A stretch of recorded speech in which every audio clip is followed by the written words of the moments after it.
घबराहट के आसार। नवाज शरीफ ने अमीर मकाम को गाड़ी से उतारा, मरियम को बिठाया और पंजाब हाउस के लिए रवाना हो गए। बेचारे अमीर मकाम अपना सामून लेकर बैठ गए। इस रिपोर्ट में जानिए। फैमिली कानून के शिकंजे में पूरी तरह फंस गई। नवाज शरीफ पहले वजारत उज़्मा से और अब पार्टी सदारत से नाअहल हो गए, लेकिन नैब रेफरेंसेस में पेशियां जारी हैं। आज एहतसाब अदालत में पेशी के बाद साबिक वज़ीर-ए-आज़म के चेहरे पर थे घबराहट के आसार नुमाया। अदालत से वापसी पर गाड़ी में सवार होने से पहले परवेज रशीद को ढूंढते रहे। मरियम नवाज वालिद के साथ पिछली सीट पर बैठने लगी तो नवाज शरीफ ने उन्हें रोक दिया। नवाज शरीफ ने मरियम से कहा उन्हें परवेज रशीद से जरूरी बात करना है। परवेज रशीद उनके साथ बैठेंगे, आप आगे बैठें। मरियम नवाज ने वालिद के साथ बैठने की जिद की, लेकिन नवाज शरीफ ने मना कर दिया।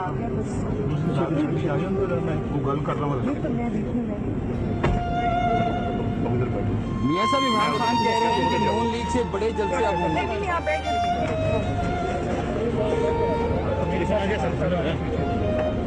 नवाज शरीफ के अदालत से बाहर आने से पहले अमीर मकाम नवाज शरीफ की गाड़ी की फ्रंट सीट पर बराजमान थे। अमीर मकाम का उनकी सीट पर बैठना नवाज शरीफ से बर्दाश्त न हुआ। बड़े तरीके से अमीर मकाम को गाड़ी से उतारा, मरियम को उनकी जगह बिठाया और पंजाब हाउस के लिए रवाना हो गए। अमीर मकाम बेचारे अपना सामून